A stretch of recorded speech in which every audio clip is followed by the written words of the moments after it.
pas reçu d'observation.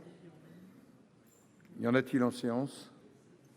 Je n'en vois point. Le procès-verbal est donc adopté sous les réserves d'usage. Monsieur le Premier ministre, Mesdames et Messieurs les ministres, mes chers collègues, l'ordre du jour appelle les questions d'actualité au gouvernement. Je vous rappelle que le port du masque est obligatoire dans notre hémicycle, y compris pour les orateurs. Nous laisserons un siège sur deux avec un intervalle vide. Les sorties de séance se feront par l'arrière et pour les membres du gouvernement par le devant. Notre séance est retransmise sur Public Sénat sur notre site internet. Chacun observera à la fois le respect des uns des autres et le respect du temps de parole. Et nous avons un certain nombre de nos collègues qui sont présents dans les tribunes du public. Ils sont donc pleinement dans l'hémicycle pour ces questions au gouvernement. La parole est à Madame la Présidente Éliane Assassi pour le groupe communiste, républicain, citoyen et écologiste. Madame la Présidente. Merci Monsieur le Président, Monsieur le Premier ministre, mes chers collègues. L'assassinat de Samuel Paty a sidéré la nation tout entière. Oui, en France, si souvent qualifié de pays des Lumières, un homme, un enseignant, a été tué sauvagement car il transmettait le savoir et la réflexion, car il transmettait l'humanité pour que ses élèves deviennent demain des femmes et des hommes libres. Cette humanité si profonde qui est au cœur de la laïcité, c'est ce qu'a voulu tuer ce terroriste au nom d'un islam radical. Oui, l'islam doit sortir de l'emprise intégriste encouragée par des pays qu'il faudra dénoncer et permettre, comme ils le souhaitent, à l'immense majorité des musulmans de pratiquer leur religion dans la sérénité. Ce combat devra rejeter les amalgames, les tentatives de récupération et de division qui se multiplient. Samuel Paty est mort en héros. Il a porté au plus haut niveau les valeurs de la laïcité, la liberté d'expression, jusqu'à en perdre la vie. Son petit garçon pourra être fier de la gloire de son père, en écho à ces hussards de la République qui, en début du siècle dernier, ont diffusé par l'école publique partout en France la nécessité de l'émancipation humaine par le savoir et la culture. Monsieur le Premier ministre, avec la nation tout entière, nous devons nous lever pour saluer la mémoire de Samuel Paty et entourer ses proches de notre profonde affection. Mais nous devons aussi nous lever pour donner aux enseignants enfin les moyens de leur action essentielle pour l'avenir de notre pays. Ces hussards de la République, qu'ils soient à l'école, à l'hôpital, dans les mairies ou les commissariats, sont trop souvent abandonnés. Ils crient ou taisent leur impuissance à remplir leur mission. Monsieur le Premier ministre, il n'y aura pas de réponse à long terme au défi sanglant du terrorisme islamiste sans une véritable reconquête républicaine qui pose la question clé d'un choix de société plaçant l'humain au cœur des décisions. C'est la voie pour préserver l'unité de la nation. Avec Gambetta, j'affirme, ce qui constitue la vraie démocratie, ce n'est pas de reconnaître les égaux, mais d'en faire. En ce jour de deuil national, nous nous inclinons devant la dépouille de Samuel Paty, mais nous portons l'espoir que sa mort remettra en mouvement la République laïque, démocratique et sociale pour que liberté et progrès règnent sur notre territoire. C'est là notre devoir. Monsieur le Premier ministre, pour répondre à la présidente.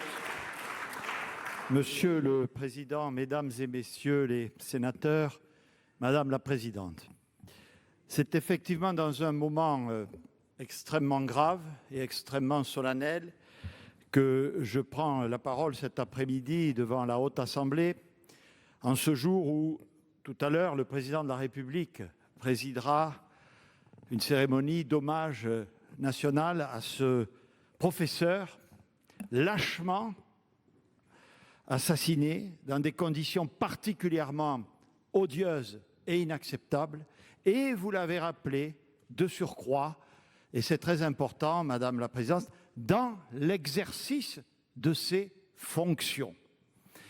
À travers lui, vous l'avez dit, à travers sa personne, c'est bien entendu la République qui est visée. Et au cœur de la République et de ses valeurs figure bien sûr l'éducation nationale. La liberté d'enseigner, la liberté de penser, la liberté de s'exprimer. C'est bien, au-delà de Samuel Paty, la cible de cet ennemi que nous connaissons, que nous devons nommer, c'est l'islamisme politique, l'islamisme radical, qui est l'un des terreaux du terrorisme. C'est clair. Les combattants, nous les connaissons. La première chose à faire, madame, c'est de rester unis dans ces moments, et toujours. Car leur objectif est aussi celui-là, nous diviser, nous monter les uns contre les autres, affaiblir la République, n'en doutez pas, nous pousser à faire ou à dire des choses qui ramèneraient dans leur filet encore davantage d'adversaires de la République. Et puis nous agissons de façon ferme et déterminée. Je pourrais bien entendu détailler devant cette Assemblée les dispositions qui ont été prises pour donner suite, et toutes les suites, à cet acte horrible. Mais je pourrais surtout lui rappeler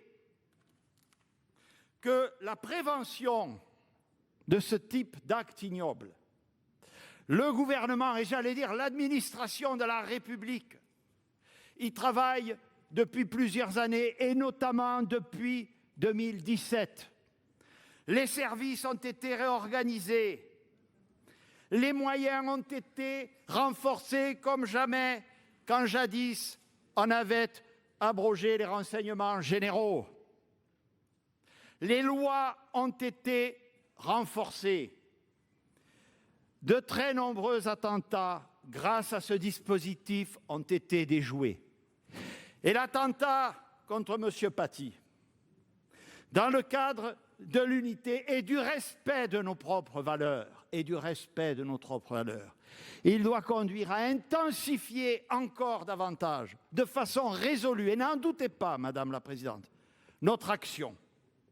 Voyez comme va arriver à point nommé le projet de loi annoncé au Mureaux il y a quelques jours par le président de la République pour lutter contre toute forme de séparatisme. Voyez combien, dès à présent sous l'autorité du ministre de l'Intérieur, nous allons, pas simplement dans les textes, mais dans les faits, encore augmenter les moyens pour lutter contre la haine sur Internet. Voyez que dès aujourd'hui, un groupement de faits qui répand la haine a été dissous par le Conseil des ministres et sachez que d'autres suivront. L'éducation nationale, la République, la France, finalement, ont été attaqués. Mais nous vaincrons, madame. Nous vaincrons dans l'unité et dans la détermination parce que ces valeurs de la République, nous les partageons. Nous agirons, nous continuerons à agir sans relâche pour que force reste à la loi républicaine. Je vous remercie. Merci, Monsieur le Premier ministre. La parole est à notre collègue Nadège Havet pour le groupe du Rassemblement des démocrates progressistes et indépendants. Vous avez la parole. Ma question s'adresse à Monsieur le ministre de l'Éducation nationale. Monsieur le ministre, toutes nos pensées vont à Samuel Paty, assassiné parce qu'il faisait son métier. Toutes nos pensées vont à sa famille, à ses élèves et à ses collègues, à tous les professeurs qui sont retournés dans leur classe pour accomplir la plus belle des missions qui soit, enseigner, transmettre. Nous le savons, ils y retournent choqués, ils se sentent parfois trop seuls. Cet attentat terroriste islamiste caractérisé fait suite à d'autres actes barbares animés par la même idéologie. Près de 300 morts depuis 2011. Des enfants aussi ont déjà perdu la vie. Face à ce constat tragique, il ne faut pas trembler. Il ne faut pas de compromission. C'est une chose de le dire, mais la question de l'accompagnement au quotidien se pose. En ce même moment, des propagateurs de haine officient encore sur les réseaux. En ce même moment, une lycéenne ne peut toujours pas retourner dans son lycée, pour avoir critiqué une religion. C'est inimaginable, inacceptable. Le risque face à cela, ce serait l'autocensure, de reculer collectivement. Parce que nous parlons là de l'essentiel, des fondements même de notre nation, la liberté de conscience, le libre examen, la libre expression, l'esprit critique, l'égalité entre les femmes et les hommes, parce que nous parlons là de ce que nous sommes, une république laïque, une et indivisible. Nous savons la détermination du gouvernement et du président de la République à terrasser cette idéologie mortifère. La loi sur les séparatismes arrive bientôt au Parlement. Elle fera partie de la réponse globale. Notre question est la suivante, Monsieur le ministre. Comment l'éducation nationale doit accompagner les professeurs à enseigner la laïcité face à des contestations d'élèves ou de parents violentes jusqu'à l'extrême? Comment mieux les protéger dans tous leurs enseignements? Qu'en est-il de leur formation? Qu'en est-il de leur encadrement? Pour vous répondre, la parole est à Monsieur le ministre de l'Éducation nationale, de la jeunesse et des sports. Vous avez la parole pour 2 minutes. Merci Monsieur le Président, Mesdames et Messieurs les sénateurs, Madame la sénatrice Nadège Havet, je veux d'abord vous saluer avec respect puisque vous venez d'être élu dans la Haute Assemblée. Vous dire ensuite que je partage tout ce que vous avez dit, bien entendu, et dans la lignée de ce que vient de dire le Premier ministre, je crois que nous partageons tous ici, bien entendu, ce socle de la République, la liberté d'expression étant ce pilier fondamental pour notre République, notre démocratie, et je dirais de façon plus générale, la démocratie dans le monde. J'en profite pour dire qu'il y a un immense élan de solidarité internationale que je vois au travers des ministres de l'Éducation du monde entier. Vous posez une question très concrète et je vais vous répondre très concrètement. D'abord, samedi dernier, avec le Premier ministre, nous avons reçu les organisations syndicales et ensuite j'ai reçu les organisations représentantes des parents d'élèves. J'ai été, non pas frappé parce que je m'y attendais, mais en tout cas très heureux de voir que nous avions cette unité si indispensable, cette convergence de vues sur les valeurs de la République et cette demande des organisations syndicales que pour le jour de la rentrée, le 2 novembre, mais aussi pour les temps suivants, nous ayons des consignes claires, nettes, précises et fortes sur ce qui va se passer. C'est pourquoi j'ai demandé au Conseil des sages de la laïcité, que j'ai créé il y a 3 ans, précisément pour créer ce système de référence dont nous avons besoin et qui existe. Je lui ai demandé de siéger en permanence pour recevoir l'ensemble des organisations, des élus qui souhaitent être écoutés en ce moment pour faire des propositions, aussi bien sur cette rentrée que sur la suite, y compris en matière de protection des professeurs. Et donc, d'ici quelques jours, je donnerai évidemment ces consignes claires, nettes et précises sur le déroulé du 2. D'ores et déjà, je vous en dis une qui vous concerne directement, c'est que je demande à tous les élus de la République, les conseillers municipaux, les maires, vous-même bien entendu, l'ensemble des élus de la République, d'être présents auprès des professeurs le jour de cette rentrée. Ça me paraît très important. Il y a d'autres mesures qui seront prises. J'aurai l'occasion peut-être d'en reparler aujourd'hui même. Je vous remercie. Merci. La parole est maintenant à notre collègue David Assouline pour le groupe socialiste, écologiste et républicain. Vous avez la parole. Merci, Monsieur le Président. Monsieur le Premier ministre, au nom de mon groupe, je veux dire notre immense peine et solidarité à la famille et aux proches de Samuel Paty, odieusement assassiné par un terroriste islamiste. Un professeur a été assassiné. Ce n'est pas par hasard. L'islamisme politique, cet extrémisme, qui ne peut ni ne doit être confondu avec la religion musulmane de bon nombre de nos concitoyens doublement meurtris aujourd'hui, développe une offensive idéologique obscurantiste contre tout ce qu'incarne la République indivisible, sociale, démocratique et laïque. C'est sur la base de ce qu'il a semé dans les esprits par de multiples réseaux, bénéficiant de nombreuses complaisances ou aveuglements, qu'un terroriste s'est senti encore autorisé à tuer. Un professeur a été assassiné. Il était de celles et ceux qui, au quotidien, avaient pour mission de permettre à nos jeunes de devenir des citoyennes et des citoyens émancipés, capables d'exercer leur liberté individuelle de jugement et d'expression, de leur permettre donc d'échapper à des assignations à résidence communautaire, familiale, culturelle, religieuse, sociale ou territoriale. Un professeur a été assassiné. Il était de celles et ceux qui, dans des conditions souvent difficiles, à contre-courant des haines qui se déversent impunément, devaient expliquer que les femmes et les hommes sont égaux, que personne ne peut être discriminé en raison de son origine, de sa religion, de sa couleur de peau ou de son orientation sexuelle, et qu'aucune loi religieuse ne peut s'imposer à la loi de la République. un professeur a été assassiné. Alors je vous demande d'affirmer avec force que personne n'est supérieur aux professeurs de l'école de la République laïque pour la transmission de nos valeurs fondamentales. Je vous demande aussi d'honorer les 900 000 enseignants, ces piliers de la République, en les protégeant mieux, en renforçant leurs moyens, en les valorisant aux yeux de toute la société. Ce serait le meilleur hommage à monsieur le professeur Samuel Paty. Pour vous répondre, Monsieur le ministre de l'Éducation nationale, de la Jeunesse et des Sports. Merci Monsieur le Président, Mesdames et Messieurs les sénateurs, Monsieur le sénateur David Assouline. Je vous remercie pour votre question. Là aussi, nous sommes au cœur du sujet, et au cœur du sujet qui repose sur ce socle républicain dont nous étions témoins, vous et moi, puisque nous étions côte à côte, place de la République, dimanche dernier.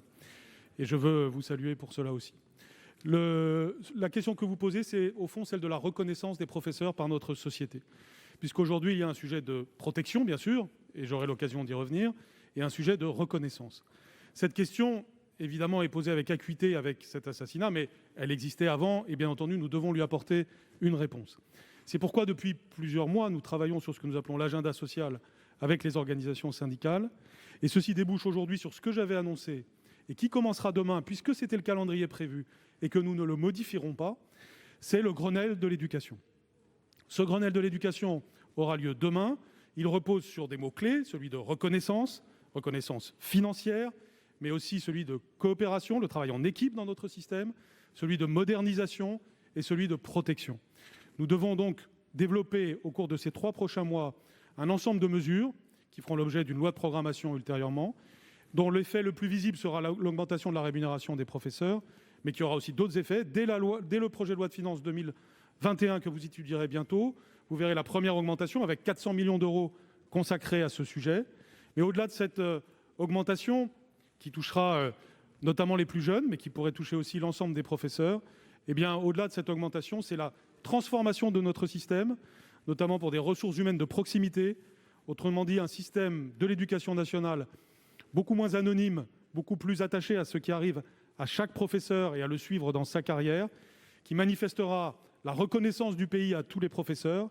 Et au-delà de l'ensemble des mesures que nous prendrons, le sursaut national que nous avons aujourd'hui doit nous conduire à considérer que le professeur est central dans notre société, et chacun d'entre nous, dans notre vie de citoyen, de parents, d'élèves, nous devons tout simplement respecter les professeurs et avoir des discours qui mettent le professeur au centre de notre société. Je vous remercie. La parole est maintenant au président Jean-Claude Requier pour le groupe du Rassemblement démocratique et social européen. Vous avez la parole, Monsieur le Président. Merci, Monsieur le Président, Monsieur le Premier ministre. Laissez-moi à mon tour exprimer au nom de mon groupe notre grande émotion après cet attentat inqualifiable. Nos pensées vont bien sûr vers Samuel Paty, sa famille et ses proches, à qui nous adressons notre compassion. Elles vont aussi aux forces de l'ordre qui sont intervenues dans le plus grand professionnalisme. Mais je veux aussi vous dire, Monsieur le Premier ministre, notre colère face à notre incapacité collective à mettre un terme aux défis devenus quotidiens d'une idéologie totalitaire et mortifère. Assez de minutes de silence, de marche hommage, de recul. Notre pays a besoin d'actes forts pour préserver notre démocratie, car tel est bien l'enjeu du combat culturel qui se nourrit de la misère sociale et dans lequel nous sommes entrés pour une génération au moins. Aujourd'hui, l'école, le creuset de l'avenir de notre nation, a été attaqué. Un enseignant a été décapité pour avoir enseigné la liberté d'expression. Rendons-nous compte de ce sens terrible de cette phrase. J'ai été professeur d'histoire-géographie. J'ai enseigné l'histoire de France à des élèves de toute origine et croyance. J'ai tâché de leur transmettre ce qu'a été l'édification de la République par les grands principes émancipateurs des Lumières. J'ai voulu qu'ils apprennent le doute raisonnable, le libre arbitre, le débat contradictoire, afin qu'ils deviennent des citoyens éclairés et d'égale dignité, quel que soit leur milieu d'origine. Monsieur le Premier ministre, mon groupe a toujours été, depuis 1892, un défenseur acharné de la laïcité. Une laïcité qui ne peut se concevoir que sans adjectif, pour garantir, dans la concorde civile, l'union nationale au-delà des opinions et des croyances. Une laïcité qui assure le droit de croire ou de ne pas croire, qui permet l'égalité des chances, qui ne réduit pas les individus à une vision essentialiste. Une laïcité à rebours du projet obscurantiste que les fanatiques, ne concevant la vie que par le dogme religieux, veulent nous imposer. Monsieur le Premier ministre, l'autorité de l'État n'a cessé de reculer depuis 30 ans sur la laïcité. Allez-vous enfin y mettre un terme ? Pour vous répondre, la parole est à Monsieur le Premier ministre. Vous avez la parole, Monsieur Castex. Monsieur le Président, Mesdames et Messieurs les sénateurs, Monsieur le Président, je vous salue d'autant plus volontiers que je savais la profession que vous exerciez et le symbole particulier qu'elle revêt aujourd'hui en ces moments difficiles que traverse notre pays. Oui, vous avez raison de dire, une des forces de la République, c'est qu'elle est laïque et qu'elle va le demeurer plus que jamais. C'est un pilier de notre socle social combattu aujourd'hui, mais qu'on construit avec ténacité nos prédécesseurs républicains. Nous allons conforter la laïcité. Nous le ferons d'abord, je l'ai dit tout à l'heure, non seulement en ne laissant pas impuni cet acte odieux, et je voudrais à ce stade rendre hommage à nos forces de sécurité intérieure. Dois-je rappeler à la Haute Assemblée que l'auteur, nous n'en avons pas parlé, de l'attentat, lui aussi barbare, produit devant les anciens locaux de Charlie Hebdo il y a quelques semaines à peine, a été arrêté par les forces de police 1h10 après la commission des faits, et que l'auteur de la mort sauvage de M. Paty a été neutralisé par les forces de sécurité quelques minutes seulement après la commission des faits. Nous avons, je le dis sous l'autorité évidemment ou sous le contrôle de l'autorité judiciaire, engagé tous les moyens nécessaires, non seulement pour que les complices présumés de cet acte ignoble soient poursuivis, mais nous avons d'ores et déjà pris un certain nombre de mesures. J'évoquais tout à l'heure la dissolution d'une association. Je pourrais également citer la fermeture d'une mosquée en Seine-Saint-Denis. Vous l'avez suivi à Pantin. Au-delà de ça, monsieur le sénateur, nous comptons bien, dans la lutte contre le séparatisme, renforcer les valeurs de la laïcité.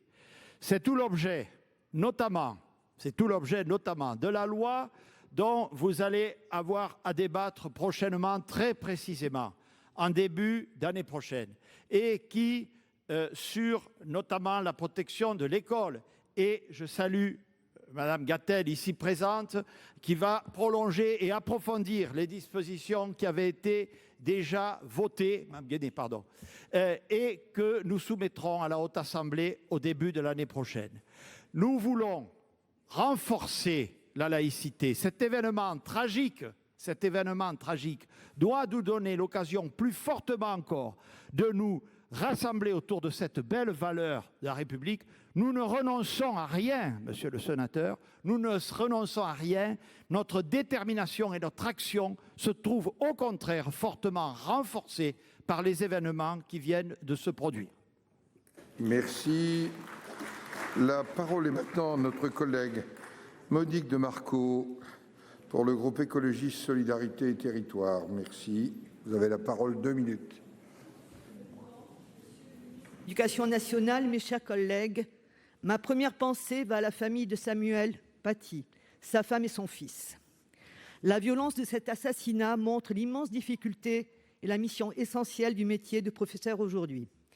Immense difficulté, car depuis plusieurs années, les enseignants sont en première ligne face aux événements tragiques auxquels sont confrontés nos enfants.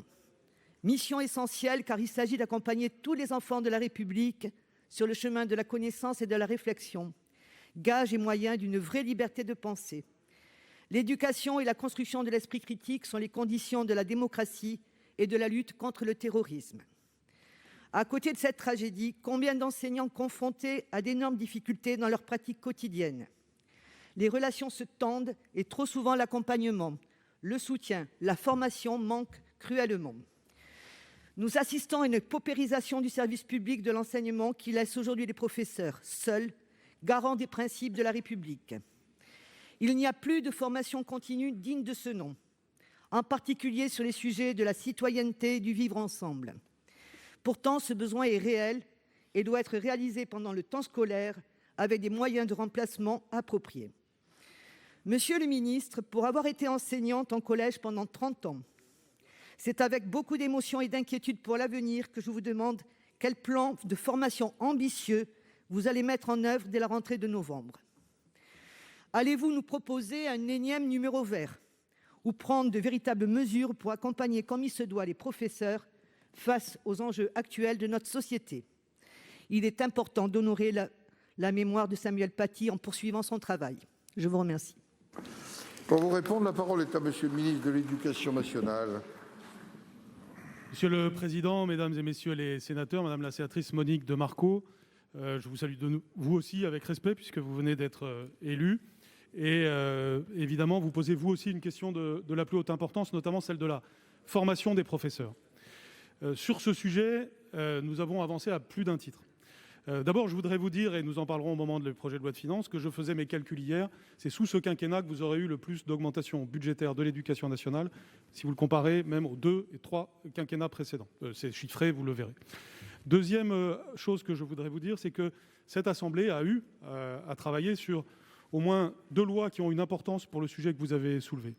La loi Gatel, bien sûr, parce que la loi Gatel, en tant que proposition de loi que j'ai très fortement soutenue, évidemment, nous a permis de faire avancer le sujet de la laïcité, mais notamment le combat contre les écoles hors contrat correspondant à des projets extrémistes ou radicaux.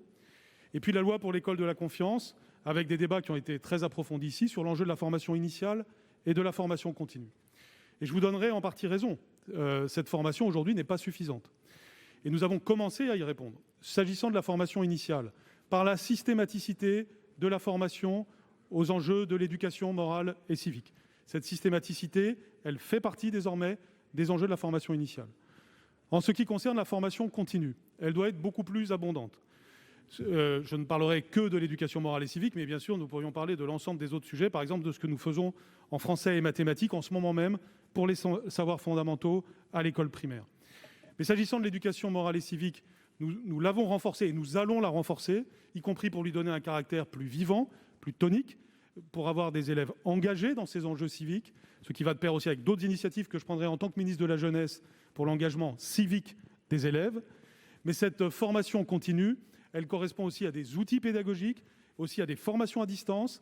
Canopé a développé un programme sur la laïcité à distance qu'il est en train d'enrichir encore plus, de façon à ce que ces enjeux de l'éducation morale et civique soient appropriés non seulement par les professeurs d'histoire-géographie, mais par l'ensemble du corps professoral, car c'est aussi un des enjeux que l'éducation morale et civique soit portée d'abord par l'histoire-géographie, mais aussi par l'ensemble du corps professoral. Je vous remercie. Madame de Marco, quelques secondes si vous le souhaitez. Non. Oui. Oui, je pense, Monsieur le Premier ministre, qu'il est nécessaire d'élargir la formation donc à l'ensemble des enseignants et pas seulement sur l'histoire-géographie. Ensuite, je ne pense pas que la formation à distance dans ce cas-là soit suffisante. Je pense qu'il faut une formation très vaste et en présentiel parce que les enseignants ont besoin de formation dans ce domaine et tous les enseignants. La parole est au président Claude Malhuret pour le groupe Les Indépendants République et Territoires. Vous avez la parole. Monsieur le Premier ministre, ce n'est plus seulement dans les mosquées salafistes que se recrutent les djihadistes, c'est aussi sur l'Internet, devenu l'écosystème du complotisme, de la haine et désormais des influenceurs islamistes. L'assassinat de Samuel Paty a été préparé par les torrents d'injures des fanatiques sur les réseaux antisociaux. Il y a aussi sur ces réseaux ceux qui fracturent méthodiquement notre pays, les identitaires, les racialistes, les indigénistes, les décoloniaux. Et il y a enfin les idiots utiles qui crient à l'islamophobie ou au racisme dès qu'on annonce des mesures pour combattre l'islamisme. L'Assemblée nationale a voté la loi qui imposait le retrait des contenus haineux dans les 24 heures. Cette loi a été censurée par le Conseil constitutionnel au nom de la liberté d'expression. Cette censure laisse le problème entier. La liberté d'expression ne consiste pas à mettre en ligne la haine, le harcèlement, les appels au meurtre ou le djihadisme. La loi interdit à la presse de publier de tels contenus et la presse s'y conforme sans que personne n'y voie une atteinte à la liberté d'expression. Les plateformes, elles, s'en exonèrent sans aucune sanction. Les résultats sont sous nos yeux. Monsieur le Premier ministre, vous avez annoncé hier la création d'un délit de mise en danger de la vie d'autrui par Internet. Pourquoi pas? Mais il faut aller plus loin. La seule façon de nettoyer le dépotoir des réseaux antisociaux, le torrent de boue, disait le président Larcher, est l'obligation du retrait des contenus haineux. Il faut absolument y revenir sous une forme acceptable par le Conseil constitutionnel. Nous le devons à Sonia Mabrouk, à Mila, à Zineb El Razaoui et à tant d'autres obligés de vivre chaque jour sous protection policière à cause des fatwas sur Internet. Et le meilleur hommage à Samuel Paty, au-delà des commémorations, c'est de continuer, avec des lois enfin efficaces, le cours qu'il donnait à ses élèves, ce cours par lequel il luttait contre la haine et pour l'unité de la République. Pour vous répondre, la parole est à Monsieur le Premier ministre. Monsieur le Président, Mesdames et Messieurs les sénateurs, Monsieur le Président Malhuret, je partage l'intégralité du contenu de la question que vous avez bien voulu me poser. On voit en effet se conforter un profil de criminel qui passe à l'acte, en réalité sous l'effet de deux effecteurs. D'abord une manipulation qui passe souvent par des associations qui elles-mêmes se camouflent sous un objet sportif, sous un objet éducatif, parfois sous un objet cultuel, et qui sont en réalité des instruments de l'islam politique. Et puis, deuxième source de manipulation, vous l'avez dit, les réseaux sociaux globalement entendus. Il faut donc impérativement, je vous rejoins tout à fait, nous attaquer plus fortement encore à ceux qui manipulent et à ceux qui transmettent la haine. Nous allons donc, dans le cadre actuel, déjà renforcer, le Conseil des ministres l'a fait aujourd'hui, les dissolutions d'associations ou de groupements de faits, et proposer à la représentation nationale d'élargir les cas légaux où ces dissolutions pourront intervenir. Mais, vous l'avez dit, il y a aussi toute la question de la haine en ligne, du recours aux réseaux sociaux. Vous avez emprunté à Monsieur le Président du Sénat une appréciation dans laquelle je me retrouve volontiers sur ces réseaux et surtout sur le recours que certains en font. Vous savez que nous avons en réalité deux sujets, Monsieur le Sénateur. Non seulement, effectivement, une jurisprudence du Conseil constitutionnel que vous avez rappelée et que je crois l'ensemble de la Haute Assemblée connaît, nous avons aussi des sujets de directives communautaires à faire évoluer pour mieux responsabiliser les hébergeurs. Je serai, sachez-le, dès vendredi à Bruxelles pour rencontrer plusieurs commissaires et la présidente de la Commission européenne.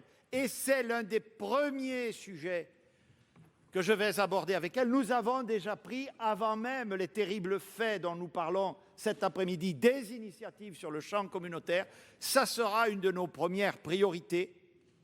Et puis effectivement, dans le texte dont je parlais tout à l'heure, et vous avez bien voulu faire référence à mon intervention hier devant l'Assemblée nationale, il nous faut, et je suis sûr que le Sénat y concourra, trouver une voie juridique tenant compte de la jurisprudence du Conseil constitutionnel. Il n'appartient pas au Premier ministre de commenter les décisions du Conseil constitutionnel, mais rendant beaucoup plus effective, vous avez raison, notre action déterminée contre la haine sur les réseaux sociaux. Je vous remercie. Merci. La parole est maintenant au président Bruno Retailleau pour le groupe Les Républicains.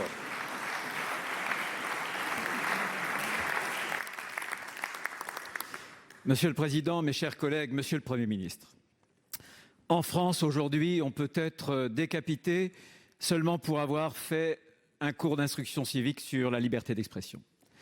En France, aujourd'hui, des fatwas sont lancés et la charia immédiatement exécutée. Mais cette fois-ci, quelque chose a changé, parce que les Français sont passés presque instantanément d'un état de sidération à un état de colère.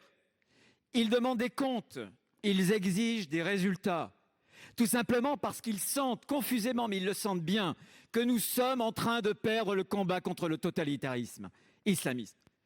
Faute de courage, souvent, faute aussi de mener un combat global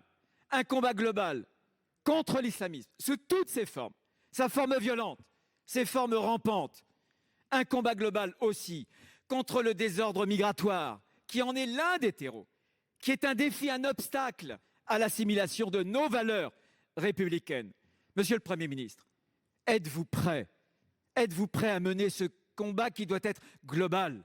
Vous venez de nous parler d'un texte qui nous arrivera dans 5 mois, au mois de février prochain.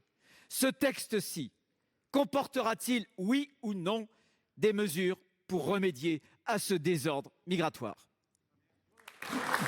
Pour vous répondre, la parole est à Monsieur le Premier ministre. Monsieur le Président, Mesdames et Messieurs les sénateurs, Monsieur le Président Retailleau, vous avez dit, à juste titre, les Français ont été sidérés, les Français sont en colère. Je crois que nous le sommes toutes et tous. Il n'y a pas de doute là-dessus. Et le gouvernement de la République, que j'ai l'honneur de diriger, il n'est pas simplement sidéré ou en colère, il est déterminé et à la manœuvre. Déterminé et à la manœuvre. Alors j'entends, je le regrette, je vous le dis, tout de suite que nous soyons questionnés sur notre prétendue inefficacité. C'est sans doute le débat démocratique et j'en accepte bien entendu toutes les conditions. Mais vous mesurez bien que les choses sont difficiles et que d'autre part, dans les finalités de ceux qui combattent la République, je le répète, il y a aussi la volonté de faire éclater la communauté nationale. N'en doutez pas un seul instant. N'en doutez pas un seul instant. Donc nous agissons. J'ai ici, le ministre de l'Intérieur pourra y revenir, tout ce qui, notamment sur le champ du renseignement, vous avez parlé de l'immigration, mais je vous rappelle, mesdames et messieurs les sénateurs, que ces faits, et nous avons des chiffres, peuvent être commis, peuvent être répandus par des personnes étrangères, mais également, malheureusement, par des citoyens de la République. Donc notre action, elle est tous azimuts. Et il faut les identifier, c'est la première chose. Il faut les identifier pour les empêcher de passer à l'acte. Nous avons renforcé considérablement le renseignement. Nous allons nous attaquer aux effecteurs encore plus fort, comme je l'ai dit tout à l'heure. Et nous prendrons toutes les mesures, vous m'entendrez bien, toutes les mesures. Nous n'hésitons à aucun moment de le faire. Notre main n'a jamais tremblé, et la mienne en particulier, croyez-le bien, ne tremblera pas. Monsieur le Président Retailleau. Mais Monsieur le Premier ministre, c'est votre gouvernement qui fait le lien entre l'islamisme, le terrorisme et l'immigration, puisque les premières annonces du ministre de l'Intérieur, les premières annonces étaient des expulsions d'étrangers en situation irrégulière. Ce que nous vous demandons, c'est le courage de réarmer la République. Mais nous vous demandons aussi de faire aimer la France. Ne cédez pas. Vraiment, ne cédez pas à la tentation qui est la tentation si française de la pénitence perpétuelle. Il faut faire aimer la France. Ne désignez pas la France comme un coupable perpétuel. Ne faites pas comme le président de la République en indiquant que la France est coupable du crime contre l'humanité, le pire des crimes. Monsieur le Premier ministre, oui, il faut réarmer la République. Il faut aussi faire aimer la France. Relevons ensemble l'étendard de nos couleurs, de nos valeurs. Relevons ensemble aussi l'étendard de la fierté française. Merci. La parole est maintenant à notre collègue Loïc Hervé pour le groupe de l'Union centriste. Monsieur le Président, mes chers collègues, Monsieur le ministre de l'Intérieur, la France est un État de droit et elle entend le rester. Alors notre pays ne doit pas être faible. Nous devons être capables de faire appliquer les décisions de la justice ou de l'administration. Des milliers d'étrangers qui sont des prêcheurs de haine et veulent abattre les principes de notre République continuent de vivre sur notre sol. Des décisions les ont pourtant condamnés à quitter notre territoire national. Ils sont nombreux, trop nombreux, à être toujours là. Une immense majorité de nos concitoyens, près d'une colère froide, se pose cette question. Pourquoi sont-ils encore là? À cette question 1000 fois posée, on nous a 1000 fois répondu « Ah oui, mais vous comprenez, c'est compliqué ». Après ce nouvel attentat atroce contre Samuel Paty qui nous a tous touchés très profondément, vous allez être tentés de proposer à nouveau au Parlement de durcir notre arsenal juridique et d'aggraver les peines. En réalité, l'affaiblissement de l'État n'en serait que renforcé car le premier problème, c'est l'application ferme et systématique du droit.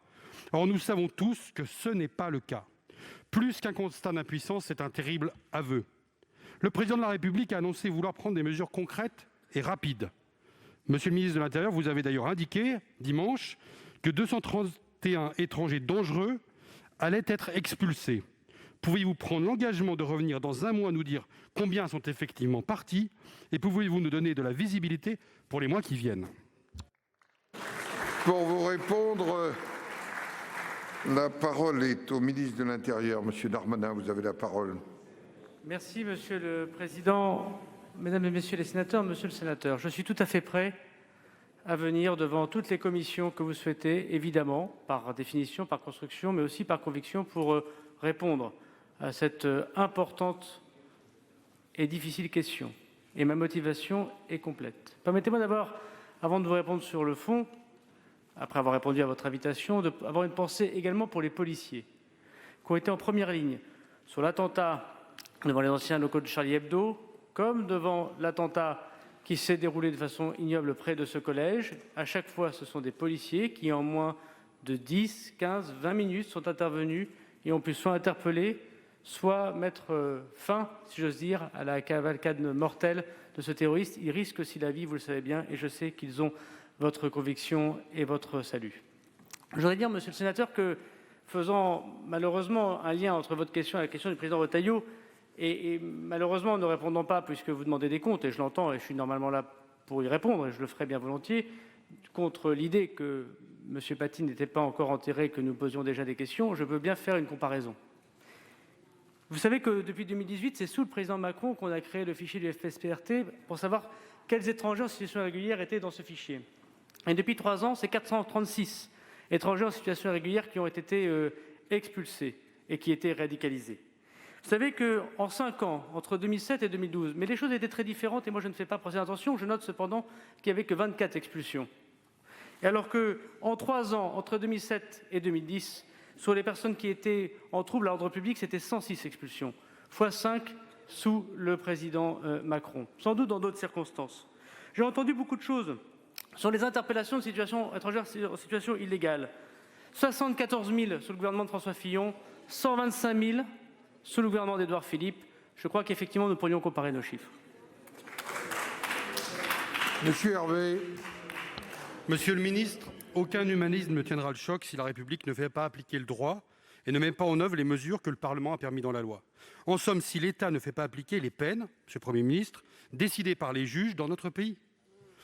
Alors, si certaines personnes étrangères condamnées sont toujours sur notre sol dans un mois, il faudra nous expliquer pourquoi. Si ce sont des raisons juridiques, alors il faudra nous dire précisément et modifier la loi. Si ce sont des raisons diplomatiques, il faudra l'expliquer également aux Français et prendre toute mesure pour que ces obstacles-là soient levés. J'ai conscience qu'en répondant à ces questions, on ne traite qu'une partie du problème.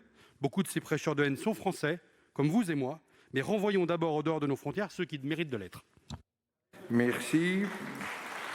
La parole est à notre collègue Olivier Paccaud pour le groupe Les Républicains. Vous avez la parole. Merci, Monsieur le Président. Mesdames et Messieurs les ministres, ma question s'adresse au ministre de l'Éducation nationale ainsi qu'au garde des Sceaux. Si je suis sénateur, je reste le professeur d'histoire-géographie que j'ai été, comme d'autres ici. Vendredi, un enseignant d'histoire-géographie, Samuel Paty, a été sacrifié sur l'autel du fanatisme islamiste. Ce fascisme d'aujourd'hui, condamné à devenir martyr pour avoir accompli son devoir, enseigné la tolérance, tenté d'éveiller les consciences. Décapité pour avoir simplement fait son métier, transmis un savoir.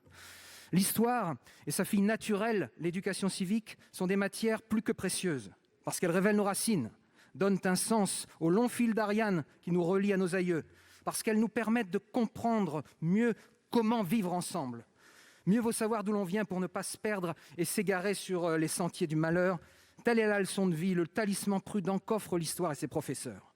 Or, depuis des années, ceux qui enseignent l'histoire et l'éducation civique sont parfois menacés. On veut les faire taire. La Shoah, les croisades, les valeurs républicaines, la laïcité, les droits de l'homme, la femme à l'égal de l'homme. Les islamistes veulent en effacer les traces, aveugler les esprits. Et certaines autorités ne veulent surtout pas de vagues. Pensez que Samuel Paty avait été convoqué au commissariat pour se justifier. Aussi est-il temps de réellement protéger les professeurs, de sanctuariser les cours d'histoire et d'instruction civique, mais aussi de sciences, de lettres, de sport. Monsieur le ministre, ne doit-on pas désormais instaurer un délit d'entrave à la liberté d'enseigner dans le cadre, évidemment, des programmes définis par l'éducation nationale? C'est un des moyens pour faire cesser la guérilla permanente des ennemis de l'école émancipatrice. Pour vous répondre, la parole est au ministre de l'Éducation nationale, de la jeunesse et des sports. Merci, Monsieur le Président, Mesdames et Messieurs les sénateurs, Monsieur le sénateur Olivier Paccaud. Merci d'avoir fait référence aux professeurs d'histoire-géographie, parce que, au-delà de tout l'hommage que nous rendons aux professeurs, regardons les enjeux qu'il y a derrière cette discipline et derrière l'action de chacun des professeurs. Et c'est un sujet dont je parlais ce matin même encore avec l'association des professeurs d'histoire-géographie, venue m'apporter son soutien et ses propositions dans les circonstances d'unité nationale qui sont les circonstances que les faits obligent à noter et à avoir. Les professeurs d'histoire-géographie, vous avez raison, sont souvent en première ligne, ce qui d'ailleurs ne devrait pas être le cas, parce que tous les enseignements, et malheureusement dans le cas des enseignements scientifiques, nous savons aussi qu'il peut y avoir des problèmes, tous les enseignements sont en première ligne de la défense de la République et de la transmission des valeurs de la République. La seule chose que je ne peux pas vous laisser dire, c'est qu'il n'y a pas eu de soutien de l'institution à M. Paty, parce que depuis 3 ans et demi, ce que nous avons fait, c'est la création du Conseil des sages de la laïcité. Vous avez désormais un système de normes sur la laïcité, de référence extrêmement exigeant de l'éducation nationale. Deuxièmement, des équipes valeurs de la laïcité, de la République, pardon. Elles sont intervenues dans cette affaire en soutien de M. Paty. Et je vous en supplie, ne relayez pas les mensonges, les fake news des réseaux sociaux, alors même qu'à l'instant, on vient de dire que c'était l'une des pires choses de notre époque. Ce n'est pas vrai de dire qu'il n'y a pas eu de soutien de l'institution. Les faits le démontreront, l'inspection générale et bien entendu les autorités judiciaires vous donneront toutes les informations. Mais je vous en supplie, ne faites pas ce que justement on peut reprocher aux ennemis de la République. Il est extrêmement important de dire que la logique du fameux pas de vague n'est pas, ou n'est plus, si vous préférez, la logique de l'éducation nationale. Je l'ai dit dès les premiers jours de mon arrivée il y a 3 ans et demi, je l'ai démontré, et dans cette affaire, ce n'est pas le pas de vague qui est en question. Bien sûr, il y a les problèmes, et je suis le premier à le dire, et je suis le premier à les nommer. Ces problèmes existent bel et bien, nous n'avons pas tout résolu.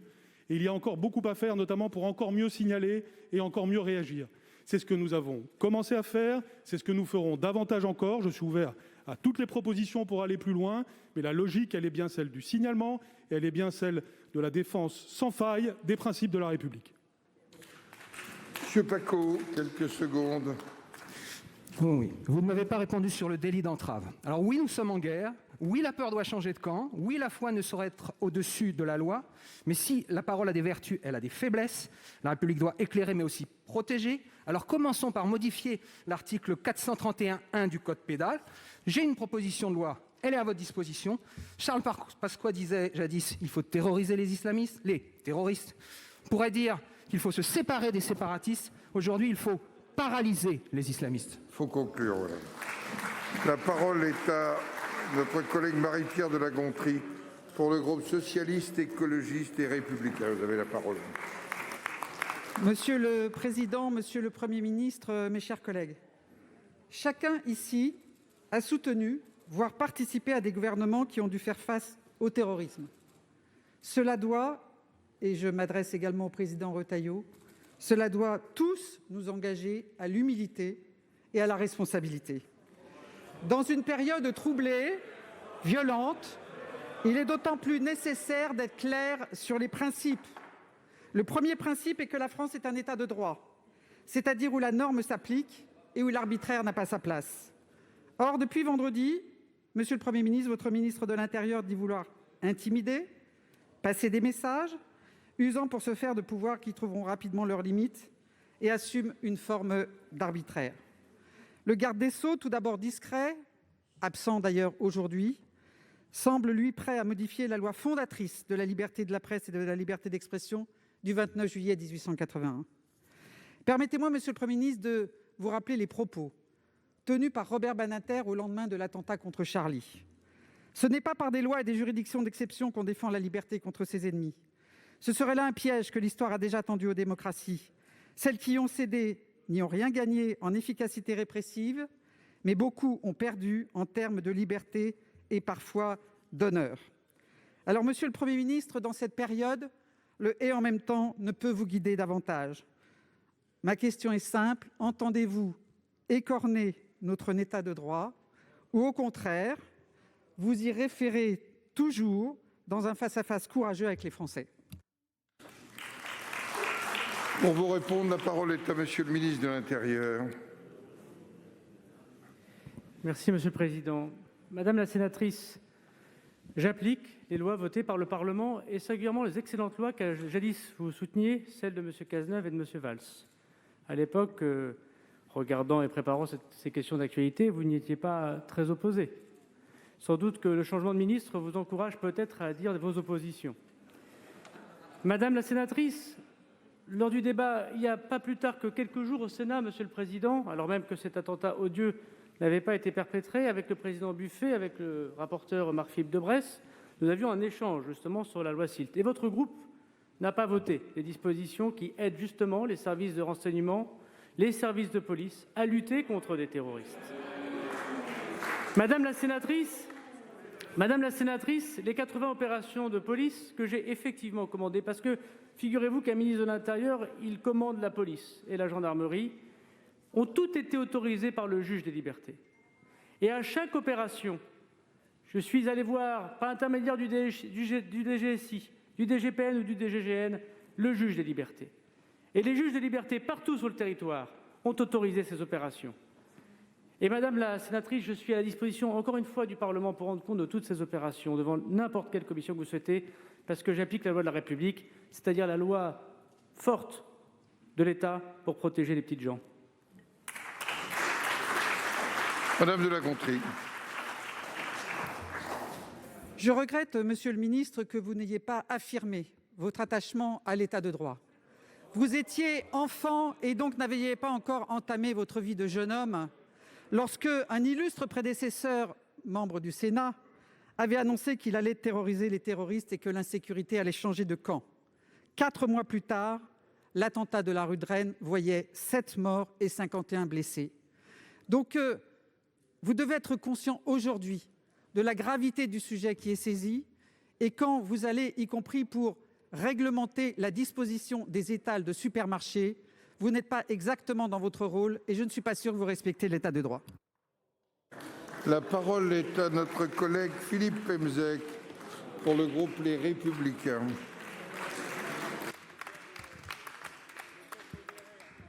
Donc Charles Pasqua avait raison. Monsieur le Président, Mesdames et Messieurs les ministres, chers collègues, ma question s'adresse au Premier ministre au nom des Français qui ont appris avec effroi la décapitation de Samuel Paty. Un cran de plus dans l'abomination, dans la volonté des ayatollahs de l'islam d'imposer leurs lois chez nous. Élu local en 30 ans, j'en ai vu et entendu des renoncements.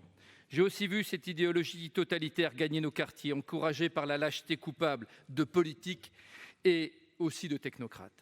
On a fermé les yeux sur l'immigration massive liée au regroupement familial, sur la création de ghettos urbains, sur la dérive de ces quartiers gangrénés par la drogue, le communautarisme et l'islamisme. On a fermé les yeux sur la motivation réelle de certains migrants qui viennent pour porter la haine et le sang.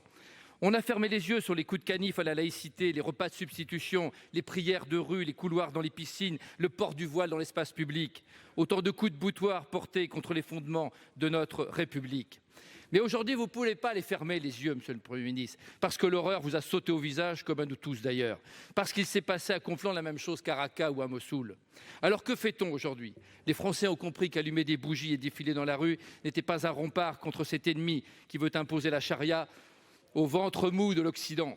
Les Français attendent de vous des actes forts, la mise en place d'une immigration choisie et non pas imposée par des juges irresponsables, l'expulsion des clandestins et des délinquants étrangers, une application sans faille des règles de la laïcité, la déchéance de nationalité contre tous ceux qui prennent les armes contre la mère patrie, la reconquête rue par rue de toutes les zones de non-droit, un soutien total à la police, et si nécessaire, le renfort de l'armée. Pour cela, il faut un exécutif déterminé, un Parlement respecté car représentant légitime du peuple. Ils ne passeront pas, a déclaré le président de la République. Le combat a donc enfin commencé chez nous, espérons-le.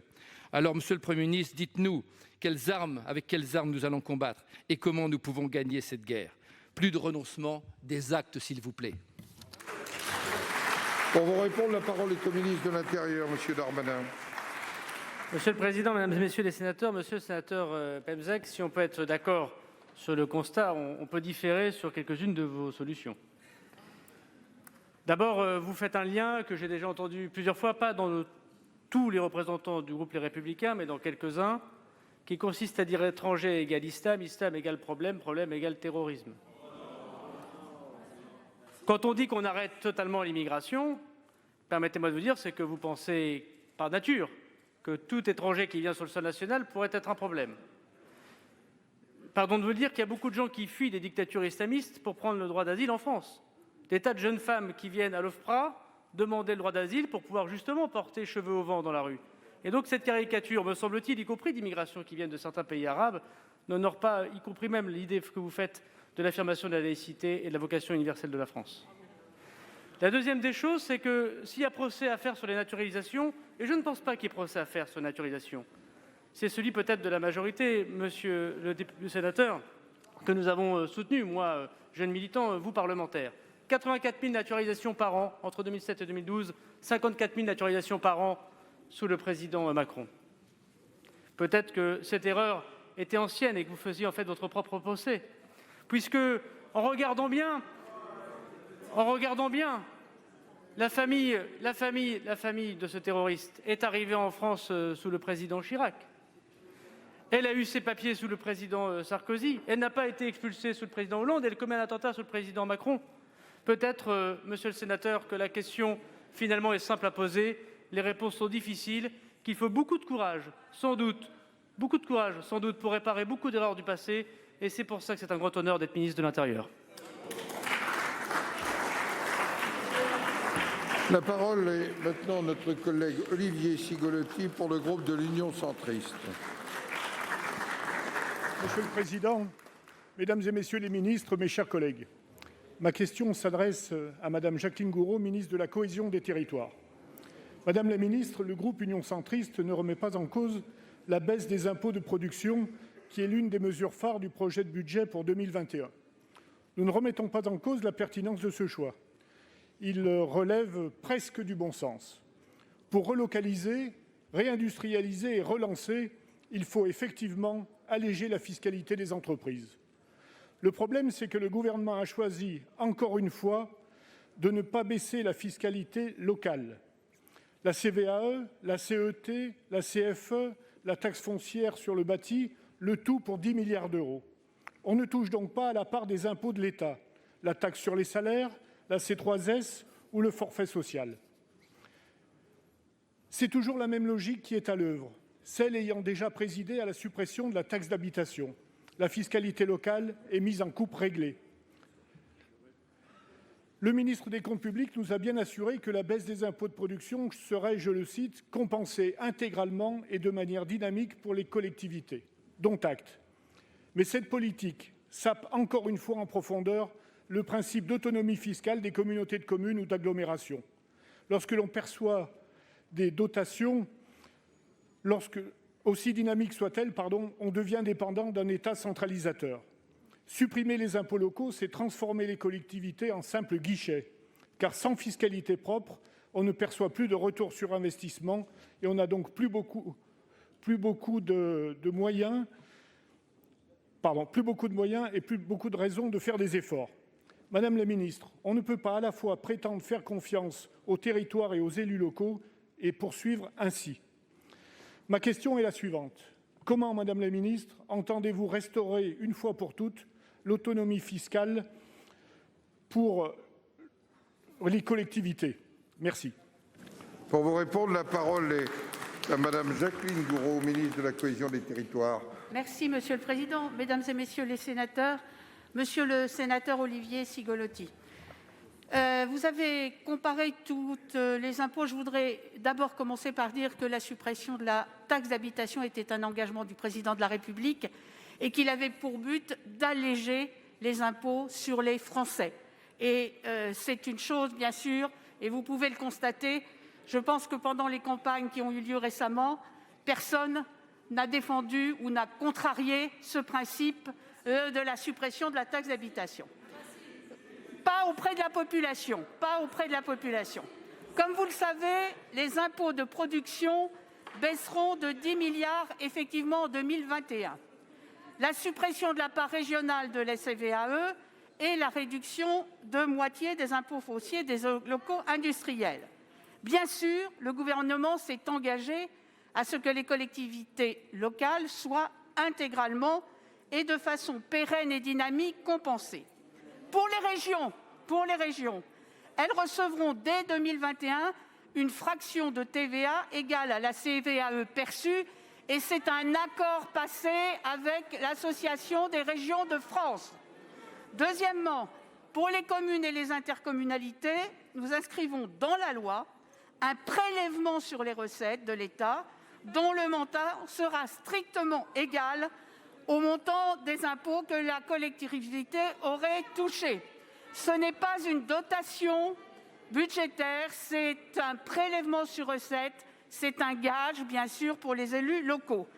Hier, dans cette Assemblée, nous avons eu déjà un débat très intéressant qu'il faut poursuivre entre l'autonomie fiscale et l'autonomie financière. C'est un vrai débat de fond. Je vois par exemple les régions qui ont accepté bien sûr des fractions de TVA, c'est-à-dire de part d'impôt national. Je reconnais que pour les collectivités territoriales que sont les communes, le fait de lever l'impôt est quelque chose de très important et que sur l'impôt foncier, c'est encore bien sûr, François, les impôts fonciers, mais c'est un débat qu'il faudra avoir ensemble. La parole est maintenant à notre collègue Bruno Belin pour le groupe Les Républicains. Vous avez la parole, Monsieur le Président. Monsieur le Président, mes chers collègues, Monsieur le Premier ministre, ma question s'adressait à Monsieur le ministre de la Santé. Je ne vais pas vous parler, Monsieur le ministre, d'un virus inconnu encore de tous il y a quelques mois, venu du bout du monde et pour lequel nous n'aurions pas été prêts. Je vous parle d'un virus dont la puissance contagieuse est connue de tous mondialement depuis 1918 et pour lequel un vaccin existe depuis 1944. Chacun sait la virulence contagieuse, la virulence saisonnière du virus de la grippe. Or, nous ne sommes pas prêts. Nous ne sommes pas prêts. 3 chiffres. 7 millions de Français ont d'ores et déjà retiré en pharmacie un vaccin, inquiets par la situation sanitaire qui nous entoure. 15 millions de personnes bénéficieront d'une prise en charge en fonction de leur situation à risque. Or, 13 millions de doses vaccinales ont été seulement préparées. Que comptez-vous faire, Monsieur le ministre, pour protéger les habitants de ce pays, pour éviter la rupture de stock en officine dès cette semaine, alors que nous entrons dans la période optimale pour se faire vacciner? Pour vous répondre, la parole est au secrétaire d'État, Adrien Taquet. Vous avez la parole. Merci Monsieur le Président, Mesdames et Messieurs les sénateurs. Monsieur le sénateur Belin, permettez-moi tout d'abord de vous féliciter pour votre élection récente et je suis ravi d'avoir l'honneur de répondre à votre première question en tant que sénateur, car j'ai apprécié le travail que nous avons pu mener ensemble l'année dernière en tant que président du conseil départemental de la Vienne sur la protection de l'enfance. Alors cette campagne de vaccination, vous l'avez évoqué, a débuté le 13 octobre dernier. Elle se poursuivra jusqu'au 31 janvier prochain. Et votre question, et la presse, a fait écho d'un certain nombre de questions qui sont légitimes. D'une part, tout le monde doit-il se faire vacciner et aurons-nous suffisamment de vaccins? Alors concernant la première des interrogations, rappeler à la Haute Assemblée que la Haute Autorité de Santé a rendu dès le 20 mai dernier un avis qui confirmait que cette vaccination doit s'adresser en priorité aux professionnels de santé, aux personnes les plus fragiles, notamment les personnes âgées et celles qui sont à risque d'infection grave à la Covid-19. Vaccination des professionnels répond à un double objectif que je me permets de rappeler ici, pour rappeler aussi aux professionnels la nécessité de se vacciner pour protéger tout d'abord les protégés et leur permettre de continuer à assurer leur activité de soins et donc soulager l'ensemble du système de soins, mais également protéger les patients avec lesquels ils sont en contact, et notamment dans les hôpitaux, dans les établissements médico-sociaux et dans les EHPAD. Concernant le nombre de doses disponibles ensuite, qui se réfère à la question plus précisément que vous posez, me permettre de rappeler que l'objectif de cette campagne vaccinale n'est pas que 100% des Français soient vaccinés, mais 75%, conformément aux recommandations de l'Organisation mondiale de la santé. Et compte tenu de l'anticipation d'une demande accrue cette année, nous avons fait le nécessaire pour mettre à disposition 30% de doses supplémentaires par rapport aux 12 millions consommés lors de la précédente campagne. Ça se traduira par un approvisionnement continu. Nous avons bien conscience du phénomène de tension qui peut exister dans certaines officines, mais ces zones seront constituées par les vaccins qui sont commandés par les officines, par les laboratoires pharmaceutiques ou encore les établissements de santé, mais aussi pour la première fois par la constitution d'un stock d'État. Je peux donc vous assurer, monsieur le sénateur, que l'État fait tout pour protéger nos concitoyens contre cette épidémie de grippe. Monsieur Belin. Je crains que nous ne devions le pays de la pénurie. Pénurie de médecins, pénurie de moyens dans les hôpitaux, pénurie de masques, pénurie de gel, pénurie de surblouses, pénurie de tests, pénurie de lits de réanimation, pénurie d'anticipation, ce qui est encore plus grave, pénurie de vaccins. L'impréparation est une faute, monsieur le ministre, et j'espère que nous allons nous mobiliser les uns et les autres pour qu'il y ait moins de pénurie et d'incurie dans ce pays. La parole est à notre collègue Jean-Yves Lecomte pour le groupe socialiste, écologiste et républicain. Monsieur le Président, Monsieur le Ministre, mes chers collègues, ma question s'adresse à Monsieur le Ministre de l'Intérieur. Vendredi dernier, Samuel Paty, enseignant dans un collège public, fut victime d'un attentat terroriste islamique, lâchement assassiné avec la plus grande barbarie. Il a payé de sa vie la défense et l'enseignement de la liberté d'expression, de la laïcité, des valeurs de notre République. Il a payé de sa vie l'exercice d'un métier qui le passionnait, celui d'instruire et d'éduquer nos enfants. Avec le groupe socialiste, écologique et républicain, je joins évidemment ma voix à l'hommage qui lui est dû. Une de ses anciennes élèves indiquait hier: quand il entendait une remarque agressive contre moi en cours, il intervenait immédiatement pour me protéger. Je n'arrive pas à croire que personne n'a réussi à le protéger lui. Nous nous posons, Monsieur le Ministre, tous cette question. Car nous disposons d'un arsenal juridique complet et de dispositions législatives et réglementaires spécifiques permettant en théorie aux pouvoirs administratifs et judiciaires de prévenir la menace terroriste.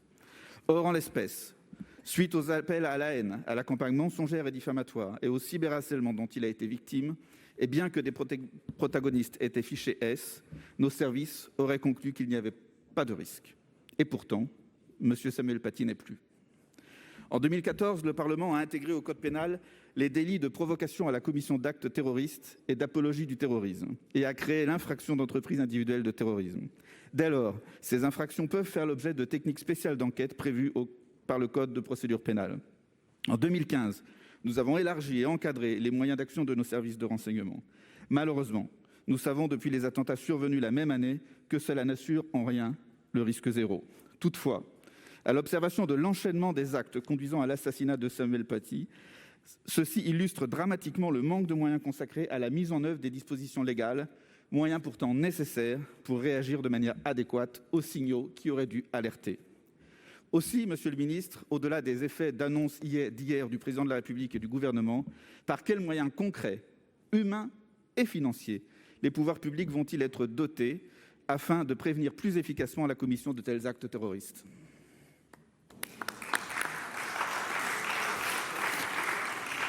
Monsieur le ministre de l'Intérieur. Monsieur le Président, Monsieur le sénateur, je ne suis pas d'accord avec votre constat et je m'en excuse. Des moyens, il en faut supplémentaires. Depuis que le Président de la République est Emmanuel Macron, les services notamment de la DGSI ou DRT, les moyens financiers et personnels ont été multipliés par 2. Vous le savez, vous suivez ces questions. Nous avons eu ce débat il y a une semaine. Dans le budget encore proposé par Monsieur le Premier ministre, c'est 330 personnes de plus, rien que pour les services de renseignement.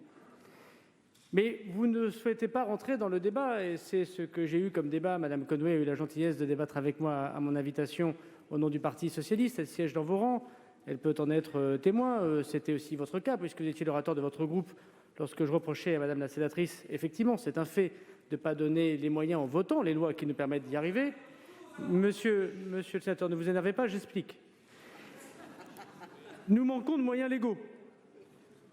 Pardon de vous le dire, monsieur le sénateur, mais la vidéo mise en ligne par ce père de famille, je mets des guillemets, mais dont le procureur a dit aujourd'hui qu'il était le complice, donc je peux me permettre de le dire, de cet attentat, n'aurait pas pu être retiré avec la loi de la République actuelle et ne pourrait pas être retiré demain si une autre vidéo arrivait.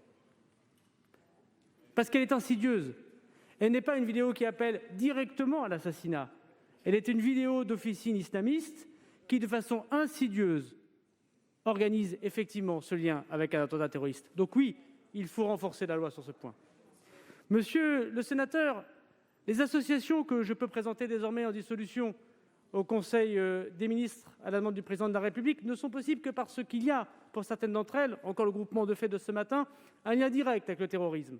Parce que nous n'avons pas assez de moyens juridiques pour proposer ces dissolutions, parce que nous combattons le terrorisme et pas l'islamisme politique dans la loi française. Il faut modifier la loi, d'où la loi séparatiste que j'espère que vous voterez. Et monsieur le sénateur, ces échanges qui ont lieu via les réseaux sociaux n'auraient pas été possibles ne seraient pas possibles si nous n'avons pas, comme l'a très bien posé la question de monsieur le président Maluret, des moyens supplémentaires pour lutter contre la haine en ligne. Donc plus de moyens, oui, mais un changement de loi, on vous attend. La parole est à notre collègue Rémy Pointereau pour le groupe Les Républicains. Oui, monsieur le président, mes chers collègues, ma question s'adresse à Madame la ministre de la Cohésion des Territoires et porte sur les zones de revitalisation rurale, les ZRR. Madame la ministre, le 26 novembre 2019, avec mes collègues co-rapporteurs Frédéric Espagnac et Bernard Delcros, nous vous avions remis notre rapport sénatorial portant sur l'avenir des ZRR. Parmi nos recommandations, il y avait avant tout l'idée de proroger d'1 an et demi, soit jusqu'au 31 décembre 2021, le dispositif actuel, afin de réfléchir à la réforme des critères et aux mesures financières associées. En réponse, vous nous aviez dit non, et vous avez proposé une prorogation de seulement 6 mois, jugeant que vous aurez, en si peu de temps, la possibilité de réformer l'ensemble des critères de classement. Vous deviez également vous inspirer du travail sénatorial. Malheureusement, cette réforme n'a pas encore vu le jour, au point qu'aujourd'hui, vous seriez prête, selon certaines informations, à proroger le système actuel jusqu'en 2022. Si cela s'avère être vrai, je m'en réjouis, mais je constate que le Sénat a de nouveau eu tort d'avoir raison trop tôt. Madame la ministre, durant la campagne sénatoriale, tous les élus concernés par les ZRR que j'ai rencontrés m'ont manifesté leur inquiétude quant à l'échéance des ZRR prévue à la fin de l'année, avec pour interrogation « Comment peut-on parler d'un plan de relance, lequel contiendrait des mesures de relocalisation, alors que l'on s'apprête à réduire encore les ZRR qui, comme vous le savez, favorisent l'installation des entreprises dans les territoires les plus isolés. Alors mes questions sont simples. Confirmez-vous la prorogation jusqu'en 2022 ? Si oui, avez-vous élaboré un calendrier sur l'étude des critères ? Pour vous répondre, la parole est à la ministre de la Cohésion des Territoires, Madame Gourault. Monsieur le Président, j'ai cassé le micro. Monsieur le Président, Mesdames et Messieurs les sénateurs, Monsieur le sénateur Rémy Pointereau, oui, le Premier ministre a décidé de prolonger les ZRR jusqu'en 2022. Je l'ai dit la semaine dernière à l'Assemblée nationale dans une question d'actualité qui m'avait été posée. Oui, je me souviens très bien d'abord, du travail excellent que vous avez fait avec Frédéric Espagnac et Bernard Delcros. Je me souviens très bien déjà des questions qui m'avaient été posées. Et je vous rappelle au passage que nous avions déjà conservé jusqu'à la fin de l'année toutes les communes qui devaient sortir au mois de juillet, vous vous en souvenez, soit 4 400 communes si j'ai le chiffre en tête, peut-être imprécis, mais je crois que c'est cela. Mais nous avions dit que nous voulions, comme vous le recommandiez dans votre rapport, qui disait que c'était un caractère complexe et insuffisamment ciblé que les ZRR. Et nous voulions effectivement, à la demande aussi des maires ruraux et du secrétaire d'État Joël Giraud, essayer de faire une géographie prioritaire de la ruralité plus ciblée. Mais nous avons jugé, le Premier ministre a jugé que le temps n'était pas assez long pour mettre en place un nouveau système, que la crise du Covid, comme vous l'avez, ou de la Covid, que vous l'avez dit à l'instant pour faire la relance, est très importante, ou les conséquences de la crise du Covid avec la relance est très importante. Donc cette décision a été prise par le Premier ministre, et bien sûr, je suppose que cela vous convient, ce qui ne nous empêchera pas de continuer à travailler comme nous avons commencé à le faire, notamment avec l'INSEE, pour définir une nouvelle géographie dans les années qui viennent. Monsieur Pointereau. Oui, Madame la ministre, je me réjouis de cette annonce après l'Assemblée nationale.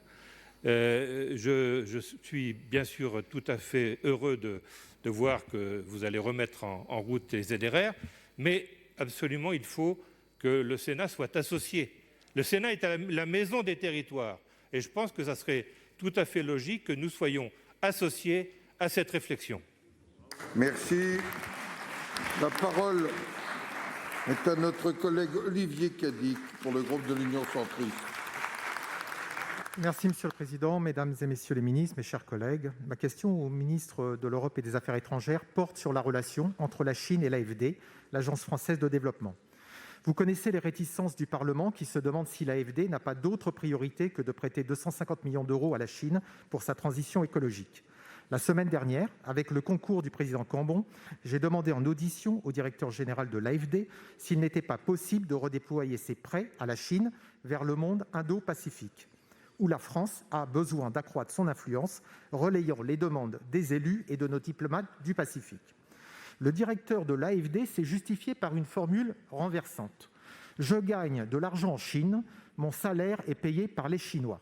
Et de nous décrire avec un geste circulaire que les Chinois achètent des obligations émises par l'AFD sur les marchés financiers, puis cet argent retourne ensuite en Chine sous forme de prêts de l'AFD. L'AFD se commissionne au passage, au risque de servir la stratégie d'influence du régime communiste chinois à l'international. Cette situation de conflit d'intérêts est consternante. J'observe au quotidien les difficultés de nos entrepreneurs qui se battent à l'international et particulièrement en Afrique. Ils sont face à des compétiteurs chinois utilisant des techniques commerciales interdites par notre droit. Ce conflit d'intérêts a fait réagir en particulier nos collègues d'outre-mer, Nassima Dindar à La Réunion ou Gérard Poadja en Nouvelle-Calédonie. Celui-ci m'a alerté sur le prêt controversé de l'AFD en Calédonie, sur la lourdeur des réformes fiscales qu'il impose et les conditions opaques de sa conclusion. Je cite Gérard Poadja, « Si l'influence de la Chine dans cet organisme prêteur était avérée, cela ne serait pas neutre sur l'avenir d'une partie du territoire français, stratégique pour la France comme pour la Chine. » Ma question est la suivante. La politique française d'aide au développement passe par l'AFD. Comment pouvez-vous garantir que l'AFD ne serve pas, malgré elle, d'autres intérêts que ceux de la France ? Quand le Parlement pourra-t-il disposer d'un rapport d'évaluation de la relation de l'AFD avec la Chine ? Je vous remercie. La parole est au ministre de l'Europe et des Affaires étrangères, Monsieur Le Drian. Oui, monsieur le sénateur Olivier Cadic, le directeur général de l'Agence française pour le développement pense avoir le sens de l'humour. Mais je dois vous dire que, de mon point de vue, sur de tels sujets et dans de tels lieux, la Commission des Affaires étrangères et des Forces armées du Sénat, la boutade n'est ni pertinente ni opportune. Je vous tenais à vous le dire. Pour le reste, oui, l'AFD est présente en Chine, mais elle est présente en Chine parce que c'est notre intérêt. Je ne prendrai qu'un seul exemple, le climat. Il est dans notre intérêt stratégique et politique de bâtir des partenariats permettant d'orienter le premier émetteur de CO2 dans le monde vers une économie bas carbone. Ne pas le faire affaiblirait notre posture. Et nous agissons ensemble avec la Chine sur ce point pour lutter contre le dérèglement climatique. Et de surcroît, j'observe que cela présente des avantages pour les entreprises françaises, car la présence de l'AFD et de ses outils bancaires dans ce pays sur ces sujets-là est une valorisation et ça permet de faire valoir leur expertise et leur attractivité. Donc c'est en fonction de nos intérêts. Mais j'ajoute que sur la Chine, il n'y a en aucun cas de subvention et que la Chine ne reçoit de la France que des prêts non concessionnels et aux conditions du marché. Mais je suis tout à fait favorable à ce qu'il y ait une présentation globale de notre présence en Chine de différentes manières. Vous savez, la Chine, elle est à la fois notre partenaire, notre concurrent et notre rival. Et il faut décliner ces trois aspects avec beaucoup de vigilance, mais en même temps en faisant en permanence valoir nos propres intérêts et notre propre souveraineté. C'est comme ça que je conçois la relation avec la Chine, qui passe par de la fermeté, de la transparence, de la détermination, et vous savez que j'en suis capable. Merci. La parole est à monsieur Stéphane Ravier pour les sénateurs ne figurant sur la liste d'aucun groupe. Vous avez la parole. Monsieur le Président, ma question s'adresse à monsieur le ministre de l'Intérieur. Monsieur le ministre, la barbarie est à nos portes, nous a dit le ministre de la Justice. Quelle inquiétante affirmation en réalité. Pour vous, la barbarie ne serait qu'à nos portes quand des gamins se font tirer dessus au Bataclan, des familles se font écraser à Nice, que des passants se font poignarder et des profs décapités. La réalité, c'est que les barbares sont là, parmi nous, et qu'en plus, nous n'avons plus de porte à fermer. Vous avez tous retiré, mes chers collègues, de droite comme de gauche, toutes les barrières, toutes les frontières. Ce que vous appelez timidement le désordre migratoire, mais qui est en réalité une anarchie, une déferlante migratoire, vous en êtes tous responsables. À droite, peut-être davantage. Car je rappelle que c'est Nicolas Sarkozy qui a aboli la double peine. C'est lui qui entretenait les meilleurs rapports avec le Qatar. C'est sous sa présidence que l'immigration a atteint des records. Mes chers collègues de droite, vos coups de menton aujourd'hui sont autant indécents qu'inaudibles. Aujourd'hui, les terroristes bénéficient de notre générosité pour commettre leurs abominations. Le Bataclan, des migrants. Laura et Morane à Marseille, un clandestin tunisien. L'attaque de Romans sur Isère en avril, un réfugié soudanais. L'attaque de Charlie Hebdo le mois dernier, un faux mineur isolé pakistanais. Et la semaine dernière, un réfugié tchétchène. À chaque fois, c'est la même chose, la même explication. La politique d'immigration anarchique tue des Français, des terroristes d'importation tuent des innocents. Mais dans la classe politique, c'est le grand silence. Impossible pour vous d'avouer que la politique d'immigration, loin d'être une chance, est un véritable fléau. Il faut pourtant la stopper. Elle coûte trop de vies à la France. Vous avez épuisé votre crédit communication, monsieur le ministre. Il s'agit désormais d'agir pour sauver des vies. Malgré les insultes et les violences, le mouvement national auquel j'appartiens vous alerte inlassablement depuis des décennies. Aujourd'hui, qu'il est douloureux d'avoir raison dans ces conditions. Vous nous avez diffamés, diabolisés, haïs pour aujourd'hui nous donner des raisons en tout. Alors ma question, monsieur le ministre, la voilà.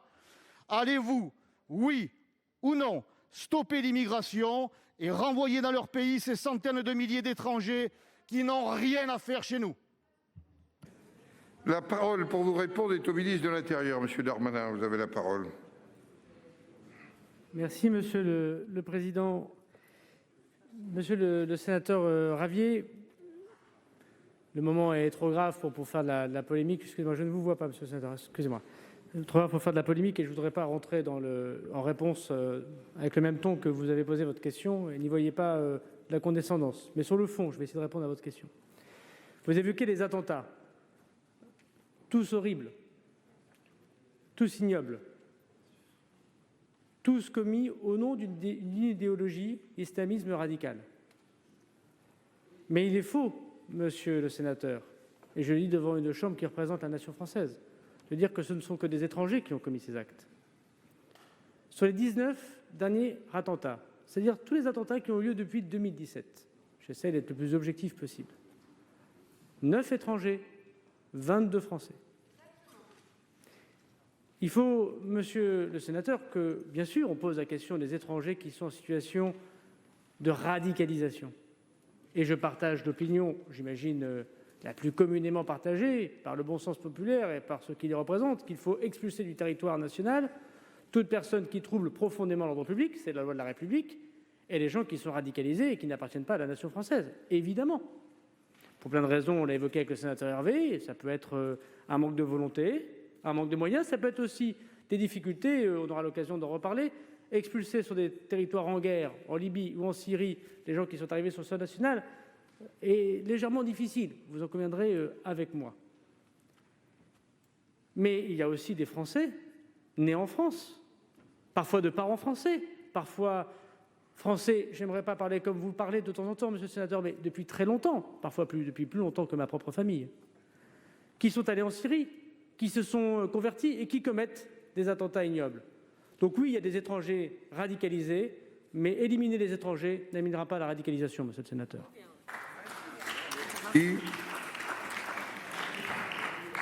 Monsieur le Premier ministre, Mesdames et Messieurs les ministres, merci. Mes chers collègues, je vous rappelle que les prochaines questions d'actualité au gouvernement auront lieu le mercredi 28 octobre à 15 h. Je vais suspendre la séance. Elle sera reprise à 16h45 pour l'annonce du scrutin pour l'élection de 6 juges titulaires et de 6 juges suppléants à la Cour de justice de la République. Puis pour la